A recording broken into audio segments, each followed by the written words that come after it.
What's up, you guys, and welcome back to my channel. So today's video is going to be all about my capstone course. I know not a lot of colleges make psychology majors do capstone courses, so I decided to go ahead and talk about my capstone course, what my capstone course is going to be in, of course what it is, and all the details that I have so far. So the easiest way for me to explain what a capstone course is if you guys know what a dissertation is or a thesis that you have to do in graduate school, a capstone is the undergraduate equivalent of that.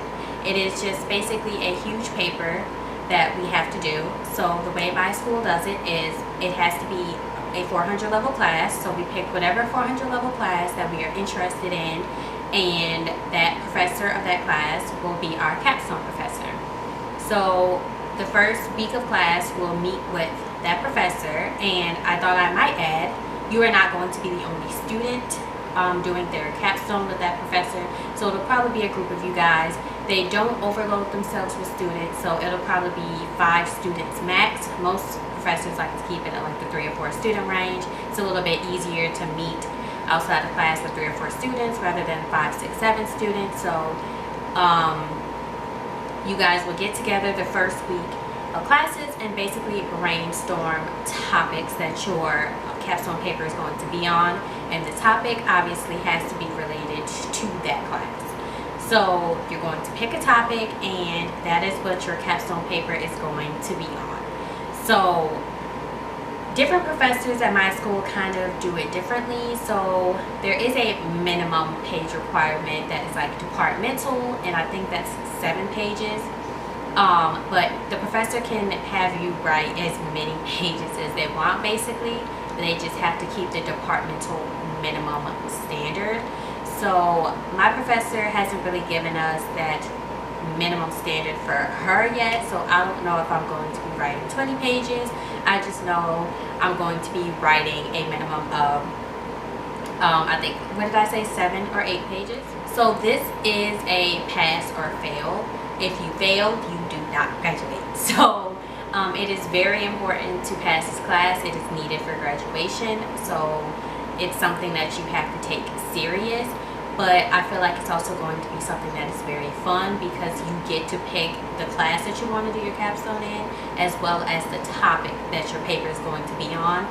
So I feel like that makes it a little bit better because you're going to be doing it on something that you are interested in, and you won't just have to spew out BS on a topic that you aren't interested in, that's unrelated to your field or anything like that. So my capstone class is going to be my psychology and the law class, so I'm super excited about that. I'm kind of already brainstorming ideas of topics that I really want to talk about, but I'm super excited to pick my topic, and I will of course let you guys know what my paper is going to be on when I finally solidify a topic. So this is a semester-long thing. Your capstone course is considered a class. Like I said, it is pass or fail. We register for it like a normal class. I think it's only a credit hour or something, a credit hour or 2, something like that. But so the professor tells us that we're going to have to meet outside of class with her and the other students in the group. So we have to meet with her regularly for this paper. She's going to be editing it and checking over it, slashing things out, telling us things don't work, telling us things that do work, telling us things that just makes no sense.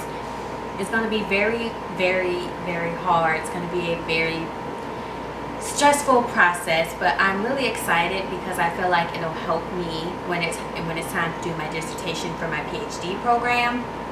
Even though undergraduate is not as strenuous as a PhD program, this will give me the tools that I need in terms of writing big papers like this. The one thing that I really love is that we get to pick the class that our capstone paper is going to be on. I just feel like it makes it a little bit easier for people to write papers on things that they're interested in. Like if I would have had to do my capstone course in school psychology, I probably would have been in a pissy mood about it just because I'm not interested in school psychology. I could have done my capstone paper in abnormal psych, and I do know a few people that have, but they said that was a very hard class. There's just so much that you can do with abnormal psych. Well, I guess there's so much you can do with any course, but abnormal psych you really have to narrow it down. So maybe if you formulate a really good research question, I guess, you know, that might be an option. But I personally don't think I would do my capstone course in abnormal psych unless that was like my last option, you know. All in all, on a scale of like 1 to 10, how nervous I am right now, I'm at a 5. I feel like my anxiety level is going to go up when school starts back. So right now I feel like I'm in between. I'm very nervous. Thankfully, we're going to sit down with the professor and kind of brainstorm ideas together. So it's not just that I'm just going to throw you in it and you're going to figure it out on your own, thankfully. But we do have like a standard departmental rubric, and the professor can add things. Obviously, she can't take things off because that's departmental, but she may add more things. Like I said, she could decide that she wants the paper to be longer than the departmental minimum, or she could require more sources, or, you know, so there's different things that she can add, but there's like a rubric for the department that every professor has to at least follow by. So we get that when we register for our capstone course as well. We get that from our advisor. And I have met with my professor at the end of last semester, and she seems really nice. She seems really interested. She is a forensic psychologist, so I feel like it'll be a little bit better because she has been in the field for 20 something years. So no matter what topic I choose, I feel like she will have a lot of knowledge on it, and it'll be easier to go to her for questions. Yes, scholarly sources are great, but it's kind of good to have someone who has background knowledge and who's been in the field to answer some of your questions, because nothing beats real life experiences. Like I said, I know not a lot of schools require you to do capstone courses or something similar to capstone courses, but if your school does, let me know down in the comments what your topic is or was, if you've already done it. Or, matter of fact, if you're in graduate school and you have to do a master's thesis or a dissertation, let me know down in the comments what your topic was as well. It doesn't have to be related to forensic psychology or anything. It could just kind of be like any topic, but I'm interested in what you guys are writing your papers on. I don't know. I just want to know. So yeah, if you guys have any other questions about my capstone, please leave them down in the comments as well. I know that was a very short video, but I don't really have all of the information yet on my capstone course. I really just have the basic information, which I guess is all there is to know. I guess the only things that I will figure out later on when the semester starts is my topic and how long the paper is going to be. And like I told you guys, the paper is pass or fail.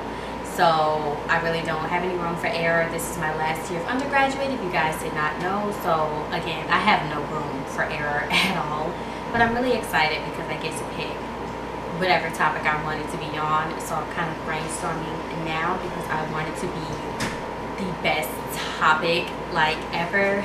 And I want it to be one of the best papers that I've ever written in my undergraduate career. So I'm nervous, but I'm super excited. But I'm sure my anxiety level is going to go up 1,000% when it's time for classes to start and I'm sitting in the class and we're talking about that. So yeah. Okay, you guys, that is it for this video. I hope you enjoyed it. If you did, give this video a thumbs up and don't forget to subscribe to my channel before you leave.